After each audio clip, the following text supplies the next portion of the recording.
We're at day 9 of our December marathon, and we're kicking this one off with our Saturday night's main event predictions. Now, this is the very end of John Cena's farewell tour here. So what are your thoughts of everything leading up into this and then what we got on this card? Yeah, I mean, it's been a very interesting year. A lot of highs, a lot of lows, I'll say as well. But yeah, this year, I think John Cena has proved how much he means not only to wrestling, but just means to mainstream media. You see a lot of people coming more to these shows now. The attendance is going to be crazy for a lot of these shows when Cena is on it.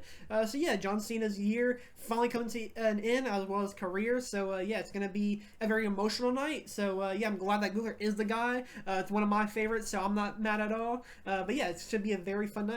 Yeah, and we're going to kick this night off with someone who else might be retiring very soon in 2026, and that is AJ Styles and Dragon Lee going up against Javon Evans and Leon Slater. Now, this is the latest announced match to this card, and maybe even the most exciting announced match. Obviously, there's other matches that are very exciting as well, but this one I feel like has potential to be like a classic tag team match that kind of sets the standard of tag team wrestling in WWE. Yeah, I mean, you have four of the most athletic guys in the business right now. AJ Styles still kicking about at his age, still being able to what he's able to do now has been crazy. So yeah, I think this match has the potential to be amazing. Yeah, I think I will still go with AJ Styles and Dragon Lee to retain. It is not for the titles, which is a little bit interesting, but yeah, I think it will be a very fun match. I'm glad that Leon and Javon are able to be on this show. As you'll see in the other matches, that we will have NXT representation in every match besides the retirement match. So yeah, very fun night for the NXT people, and I'm glad that Javon and Leon got to be able to be picked for the night. Yeah, Leon gets his dream match that he wished for to go against AJ Styles. Unfortunately, not in a TNA ring, but on a WWE big PLE stage on John Cena's retirement match. So what more better can it really be for Leon Slater coming in with his X Division title on WWE TV as well? Is going to be very cool, especially when AJ Styles kind of sets his eyes on, he's able to kind of maybe hold that title at some point maybe. But that'll be very cool. But moving on to the next match is Bayley versus Sol Ruker. Now this is kind of a random one. There's no kind of titles involved in this. There's no storyline involved in this. Just an amazing wrestler in Sol Ruka and a legendary wrestler in Bayley. Someone who's doing a lot of very good stuff for women's wrestling recently with her Lodestone Wrestling group that she's been kind of taking a part of and kind of helping out indie talent and everything. So Bayley's had an incredible schedule recently doing all that stuff as well as all the tapings and everything else she does. And she's going against Sol Ruka in a very exciting match. Yeah, this should be, like you said, a very exciting one.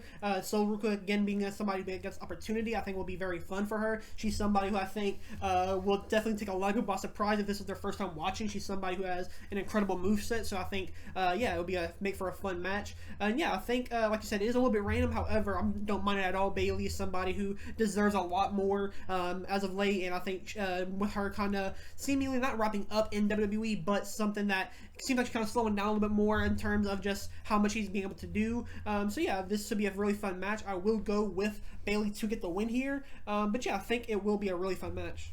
Yeah, and we're going to kick the next one off with another very exciting match, and that's going to be Cody Rhodes against Obafemi in a champion versus champion match. We got the undisputed WWE champion going against the NXT champion, something that we never really had happen, like maybe ever. I really don't know if it's happened before, to be honest, on the men's side of things at the very least. But very cool stuff to see the top star in all of professional wrestling maybe with Cody Rhodes, and then the brand new guy who's just coming up from NXT and only been wrestling for X amount of time, not too long at all, and Obafemi, who's just really came in and dominated the NXT landscape. Yeah, this is a match I think I'm looking probably most forward to outside of the Cena match, obviously. Yeah, Obafemi finally getting to the main roster for a big match with Cody Rhodes, I think says a lot about what WWE thinks about Obafemi's future in WWE. And yeah, I think this will be an amazing match. Hopefully this is like a soft call and kind of a soft launch for Obafemi to get to the main roster now. Obviously just winning the NXT World Championship back from Ricky Starks this past week. So yeah, it's going to make for a really good match.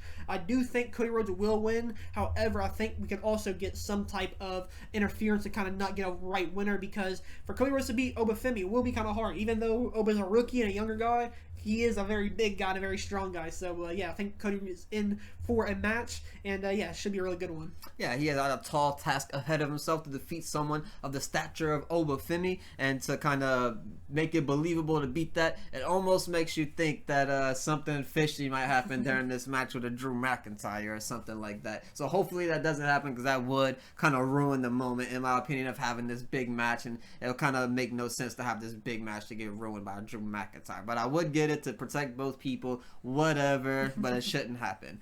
But we're going to move on to the final match, and it's also the final match of John Cena's career. John Cena versus Gunther, where we're seeing Gunther defeat the entire Last Time Is Now tournament to get here, where he defeated Javon Evans, Carmelo Hayes, Solo Sikoa, and Jey Uso, or LA Knight, sorry, to kind of finish up and get here. So we had an amazing run. All matches were very good. Even the LA Knight match, the solo match, he made all of them look amazing. And yeah, he definitely deserved this spot, despite what, you know, some people might say online. This is definitely the best spot for Gunther, and definitely an opponent that John Cena wanted to face. Yeah, I mean, Gunther, I think 100% is one of the best calls you can do. He's somebody who can easily beat Cena, but can also get beaten by Cena if that's what they want to do.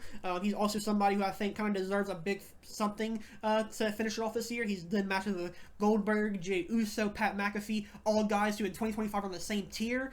So yeah, it's a very, I think, good call for Gunther to be in this position. But yeah, this is going to be an interesting one. I don't know how it's going to go. I will predict Gunther to win. I think it's kind of symbolic of Cena, the guy who never gives up. And as Gunther said, he wants to make Cena give up. He wants to break his soul. And I think he will accomplish that in his final night. It will be an interesting one to see the reaction, what Cena will do for this final match, what he's going to bring out, and if there's anybody he can trust in the ring, it's going to be Gunther to continue helping him finish off this match strong. Yeah, I think this will likely be the best match of his entire run. I think this will be emotional match that will get all the crowd invested into. They'll be so deeply invested into John Cena and the story of it, of him retiring and everything, that every single move will mean something. Every body slam, suplex, punch, kick, whatever it may be, chop, it'll all kind of count, and the crowd will react to every single little thing. At least that's what I'm hoping for on the night. But yeah, very good stuff on the card. I really do enjoy this format of them bringing the NXT people here. That is very cool of John Cena kind of introduced this idea, because they were just going to do like a wrap-up show showing old clips and footage of Cena and whatnot, but they went a way better route, in my opinion, putting these NXT people on a big stage on John Cena's retirement pay-per-view. Yeah, I mean, John Cena, this is what he wanted to do, is elevate younger talent, and there's no other way to do it. It is by putting them on the same show as you when you're going to finally retire, where everybody's going to have the eyes on you. So yeah, it's going to be a very fun night, I think. Like you said, I'm glad the NXT guys and gals got their opportunity to show off tonight. So yeah, it should be a really fun night. Yeah, the matches, I think, all look amazing. I think every match could be an absolute banger, and I will not be surprised. So yeah, hopefully WWE fans out their year very strong with Stardust main event. Yeah, and we're going to end this one here. We appreciate you guys for watching. Our December marathon is still kicking on, so please tune in, leave a like, subscribe, because we are dropping daily videos every single day of December. But we will catch you guys in the next one.